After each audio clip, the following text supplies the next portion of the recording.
Well, let's get more on that story as there's funerals being held for the 60 Palestinians who were killed during those protests in Gaza yesterday. More than 2,700 also injured after those protests as Palestinians mark Nakba today, the day that they were displaced from their homes in what became Israel 70 years ago. James Soren's in our central London studio. He's chief executive of BICOM, which is the British Israel Communications and Research Centre.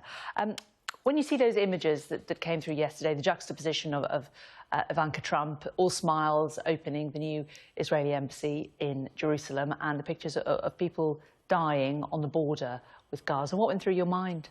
Well, it was a tragic loss of life on the Gaza border yesterday. But, I mean, let's be clear, Hamas has basically been planning this for many, many, many weeks. And they've been very clear in all their interviews and all their statements that they were building up to a very big attempt to try and break through the border fence with Israel. They've tried that for many weeks. They've tried lots of different methods to do it. And Hamas leaders talked about wanting to break through to attack Israeli communities. I mean, I just saw some Facebook posts in Arabic earlier today where Hamas activists were instructed to take guns and knives, to conceal their weapons and only use them if they got through to an Israeli community or were able to try and kidnap an Israeli soldier. I mean, there was very real violent intent underneath this protest. It was by no means peaceful. I think the Israeli Defense Forces were put in an impossible situation of trying to keep that border secure because they knew that if very large numbers of protesters who were armed broke through, then they would face attacks on Israeli communities. And it's a would have, isn't it, though? We've seen images, and there are images out there of people who were shot in the back, people who were shot while walking away from the fence. There's a baby that's been killed. How are those people a threat to Israel? Well, I don't know the details of those, as I understand it. Well, that's convenient, isn't it? But it is, you know, you're saying you're looking at stuff on the internet. Yes. That's the stuff that we're looking at as well. No, I understand that. I mean, as I understand it, the baby was harmed by tear gas that was fired.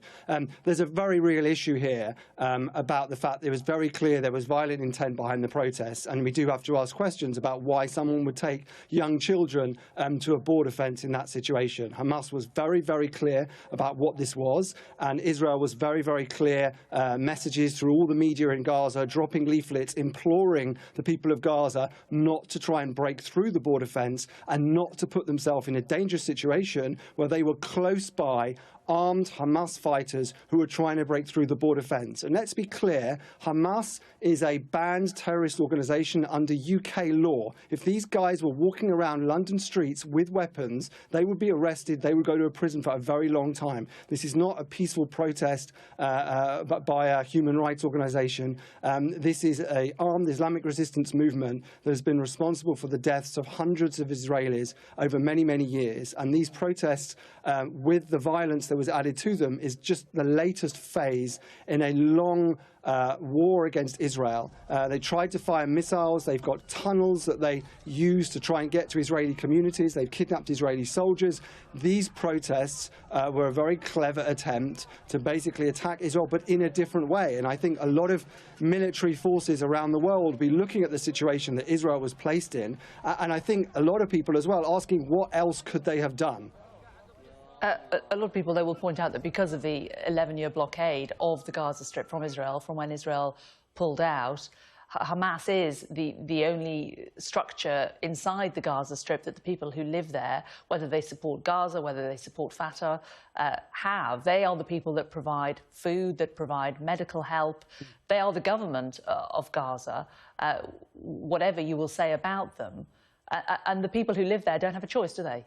Well, Hamas is a very, very bad government, and it's basically causing the suffering of its own people. I mean, it spends something like... But not everybody who lives in Gaza Strip is a supporter of Hamas. No, but I mean, just to give some context, I mean, Hamas spends about 40% of its annual income on weapons trying to attack Israel. It doesn't invest in hospitals and schools. It doesn't invest in the infrastructure that's needed by the people of Gaza. The people of Gaza, they could have options in order to try and overthrow the rule of Hamas.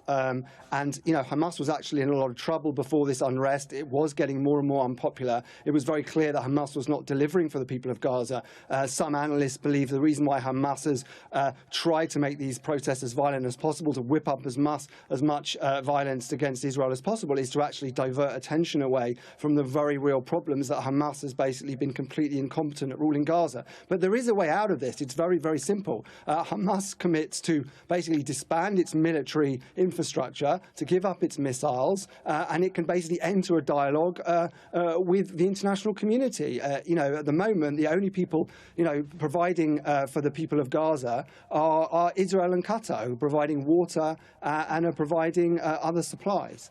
That is another argument, isn't it? Because, of course, Israel does control what goes in and out, and great concerns about what it allows in. But we're going to have to leave it there. Ben Jamal, Chief Executive, sorry, not Ben Jamal at all. James, thank you very much for joining us. Thank you.